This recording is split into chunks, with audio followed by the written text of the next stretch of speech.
इस बार शादी की सालगिरह पर कुछ खास करने की इच्छा है पूर्वी की। बेटे रेयांश और सारव भी यही चाहते हैं। वैसे तो आजकल के बच्चे अपनी ही दुनिया में मगन रहते हैं, लेकिन इवेंट में जान डालने को दोनों तैयार है। 20वीं सालगिरह है। अक्सर लोग 25वीं को खास तरह से मनाते हैं, पर पूर्वी की सोच वर्तमान में जीने की रही है कि जो खुशी के पल आज मिल रहे हैं उन्हें कल पर क्यों टाला जाए। पकौड़े खाने के लिए उसने कभी बारिश की बूंदों का इंतजार नहीं किया। जब उसका जी किया या आलोक ने फरमाइश की कि उसने झट से कढ़ाई चढ़ा दी।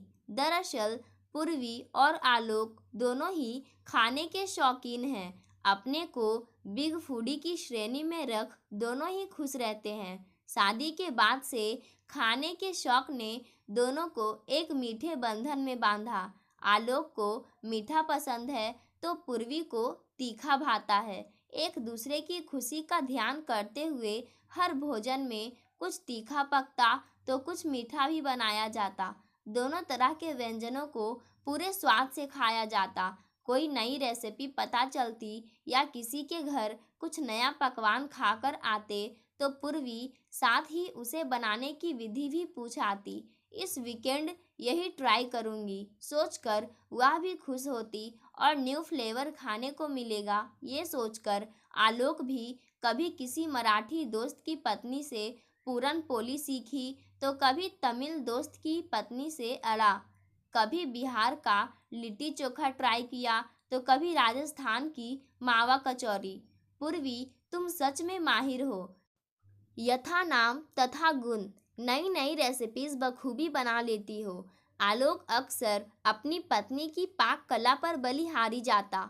मेरी माँ ने सिखाया था कि आदमी के दिल का रास्ता उसके पेट से होकर जाता है, बस वही फॉलो कर रही हूँ। पूर्वी भी हंसकर कहती, पेट ही नहीं, तुमने इस फूडी के मन को भी संतुष्ट कर रखा है। आलोक के कहने पर दोनों ठहाका लगाते। स्वाद के इस मेले में घूमते फिरते इतने साल निकल गए। जाहिर है जब स्वादिष्ट खानों का शौक होगा तो उनके संग शरीर में आई कैलोरी भी अपना रंग दिखाएगी। थोड़े बड़े पेट और फैली कमर की ओर लटकते लव हैंडल्स के लिए पूर्वी के पास एक बढ़िया जवाब तैयार रहता कि दो दो बच्चों की माँ हूँ, 16 साल की लड़की तो रही नहीं अब मैं। आलोक भी कब कोई ताना झेलने वालों में से होता, वह भी चुटकी लेता कि मैं भी तो दो दो बच्चों का बाप हूँ, मेरी तोंद को नज़र क्यों लगाती हो। इस लजीज मस्ती में विघ्न तब पड़ा जब पिछले साल एक शाम ऑफिस से लौटकर आलोक ने बताया कि आज कंपनी की तरफ से हेल्थ कैंप लगा था। मैंने अपना वजन तोला, थोड़ा ज़्यादा हो गया है वेट, 115 किलोग्राम आया। झेपते हुए आलोक बोला, क्या? पूर्वी की छोटी सी चीख निकल गई। थोड़ा ज़्यादा वेट? 115 किलोग्राम को तुम थोड़ा ज़्यादा वेट बोल रहे हो? अब मेरी समझ में आ रहा है कि आजकल तुम्हारे घुटनों में दर्द क्यों रहने लगा है। इतना वजन उठाएंगी तो भला टांगों का क्या दोष। पूर्वी ने महसूस नहीं किया था कि कब वे दोनों मीडियम से लार्ज और फिर एक्स्ट्रा लार्ज साइज में तब्दील हो गए। आज ऑफिस में हुए हेल्थ कैंप की रिपोर्ट ने आलोक को परेशान कर दिया। जीभ का चटोरापन अपनी जगह है, पर उसकी सजा पूरे शरीर को भुगतनी पड़े यह बात ठीक नहीं। पूर्वी के मन मस्तिष्क में आज केवल आलोक का बिगड़ा स्वास्थ्य चक्कर काट रहा था। डिनर के बाद बच्चे गुड नाइट कह अपने कमरे में चले गए और आलोक पूर्वी अपने कमरे में।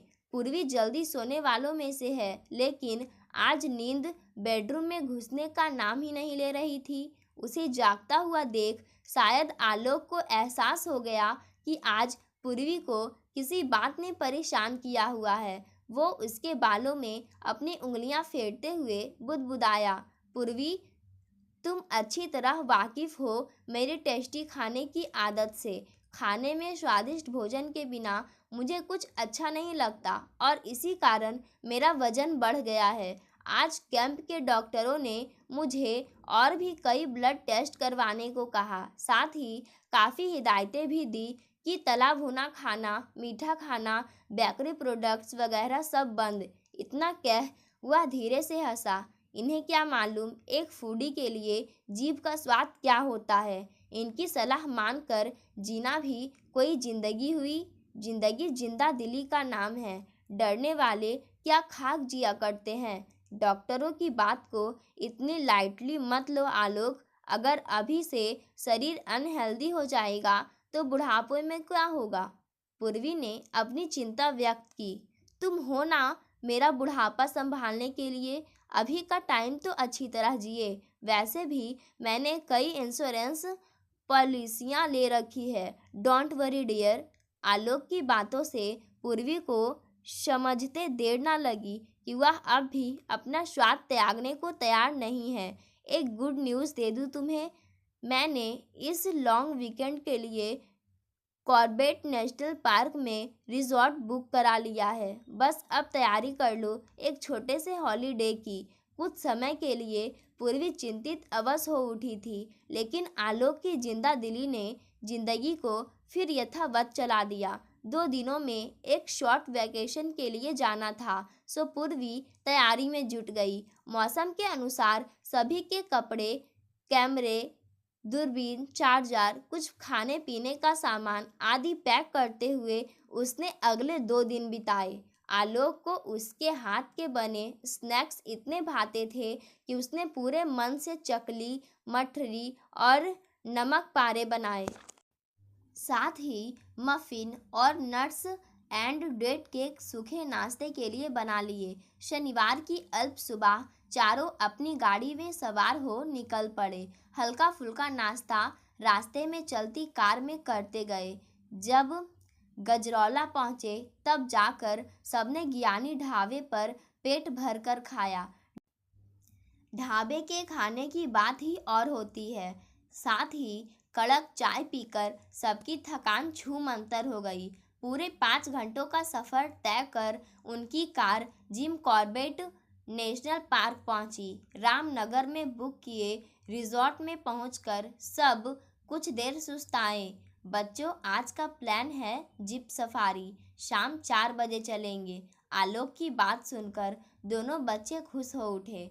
बच्चों के साथ घूमने का यही आनंद है। उनका उत्साह बड़ों में भी उमंग और ऊर्जा भर देता है। आज जीप सफारी के मज़े लेते हैं और कल सुबह चलेंगे एलिफेंट सफारी पर। सुबह के समय में शेर देखने के चांस बहुत होते हैं और फिर हाथी के ऊपर बैठकर जंगल की सैर के क्या कहने। आलोक की योजना ने बच्चों को ये के नारे लगाने पर विवश कर दिया। जीप सफारी में सभी ने बहुत आनंद उठाया। हालांकि शेर के दर्शन नहीं हुए, पर कल सुबह हाथी की सवारी पर शेर देखने की आशा लिए चारों रिजॉर्ट लौट आए। पूरे दिन के थके हुए खाना खाकर चारों अपने अपने बिस्तर पर ढेर हो गए। कल सुबह जल्दी उठना था, सो जल्दी सोने का निर्णय पहले ही तय था। सोते हुए अचानक पूर्वी को ऐसा प्रतीत हुआ कि बिस्तर पर कुछ हलचल हो रही है। उसने उठकर देखा तो आलोक बड़ी व्याकुलता से अपनी छाती सहला रहा था। क्या हुआ? पूर्वी ने पूछा। आलोक हौले से बोला, अजीब घबराहट सी हो रही है। करीब 1 घंटे से जागा हुआ हूँ।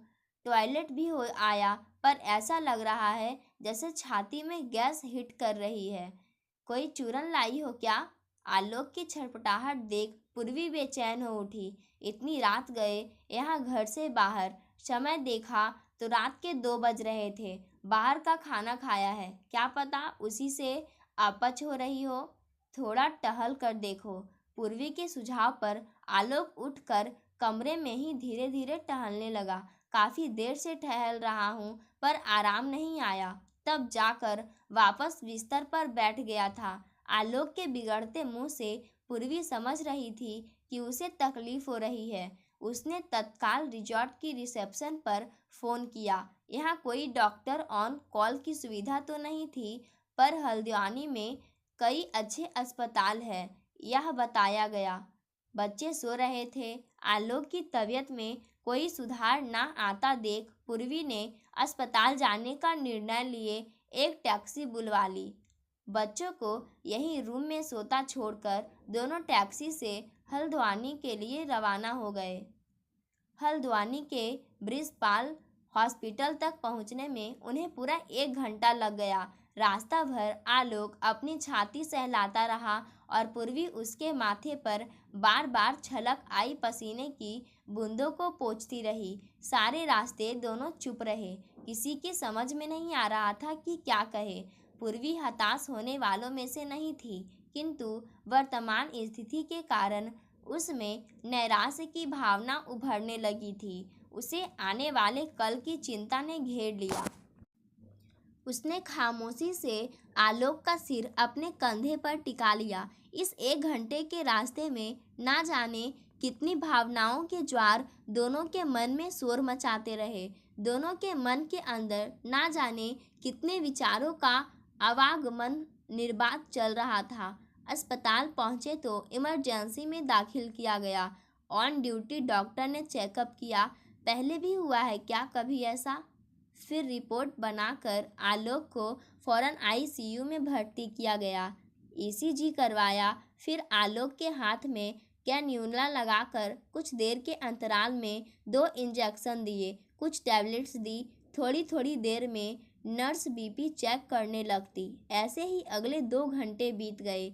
बाहर सूरज की किरणें हर ओर छिटक कर नए सवेरे का संदेश देने लगी थी, किंतु पूर्वी और आलोक की रात अभी खत्म नहीं हुई थी। दोनों बहुत व्याकुल थे।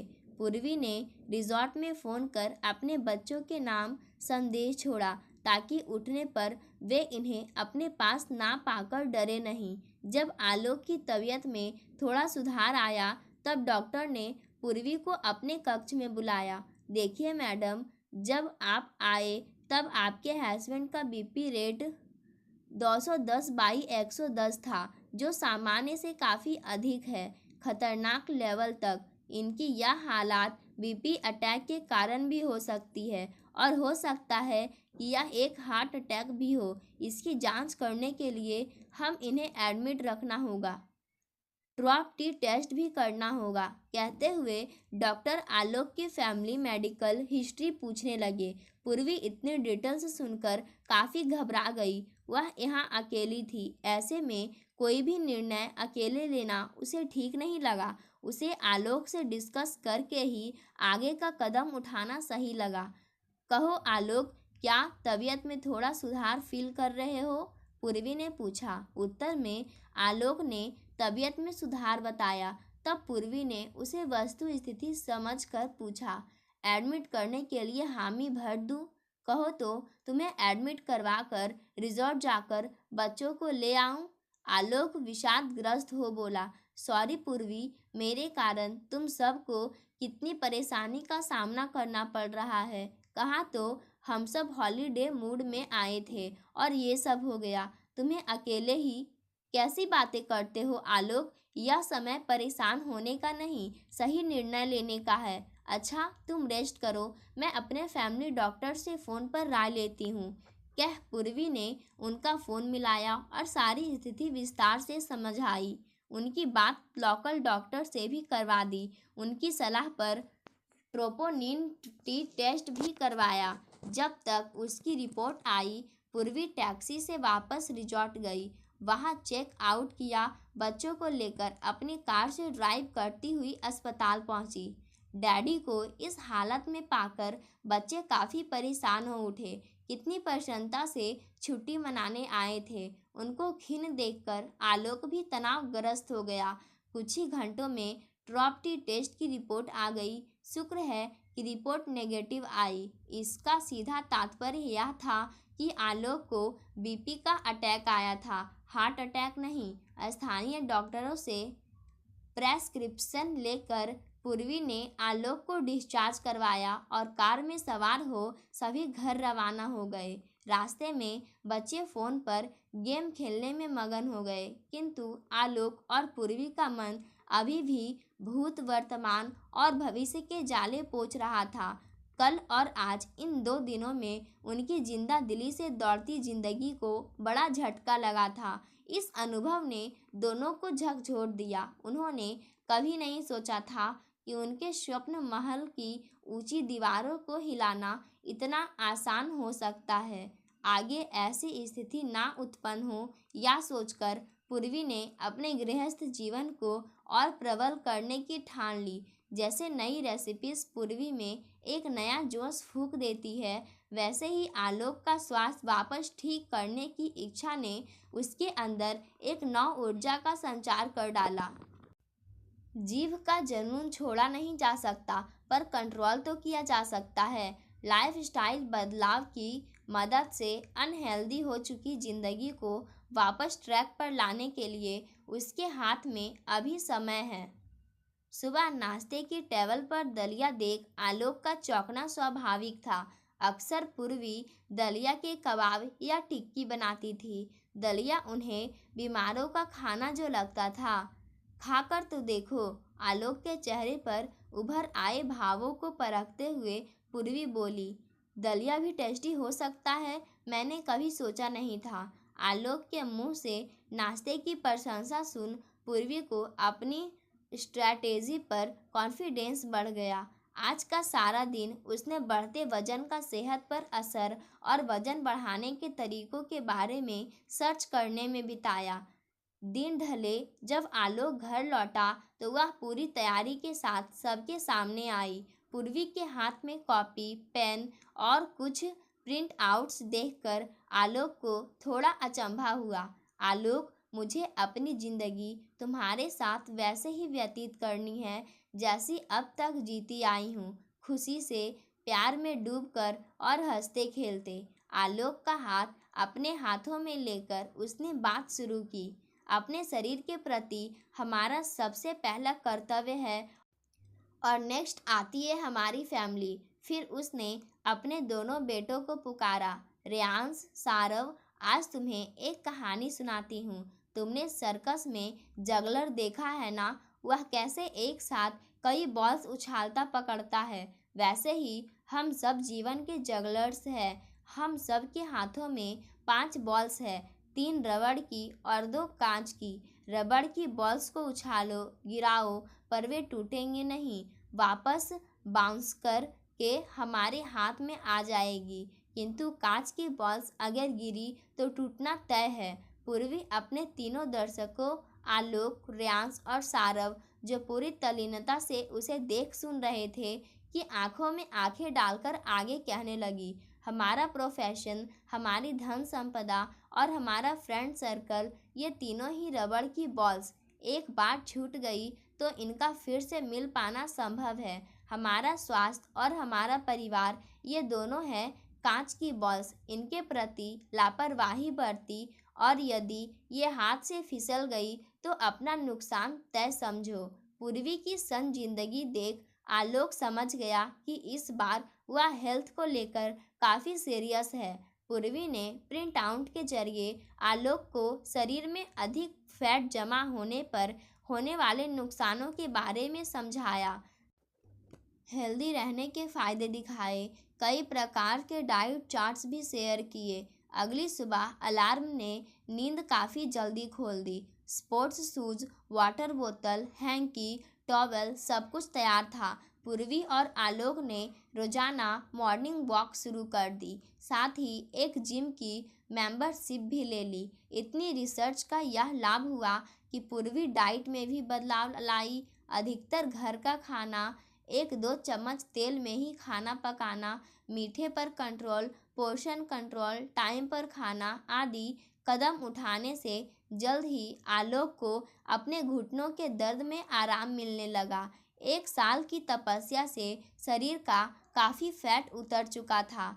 पूर्वी का साइज भी अब सिकुड़ कर मीडियम पर आ पहुंचा। शादी की 20वीं वर्षगांठ की पार्टी की उपलक्ष्य में दोनों ने स्पेशल पोशाकें सिलवाई। मैरून कलर कोऑर्डिनेट करके जब दोनों ने पार्टी में एंट्री की तो सारा हॉल मित्रों व रिश्तेदारों की तालियों से गुंजायमान हो उठा। कोई कहता, तुम दोनों को देखकर कौन कह सकता है कि तुम्हारी शादी को 20 साल हो गए हैं, तो कोई कहता है, वाह कितने यंग और फ्रेश लग रहे हैं, जैसे नया शादीशुदा जोड़ा।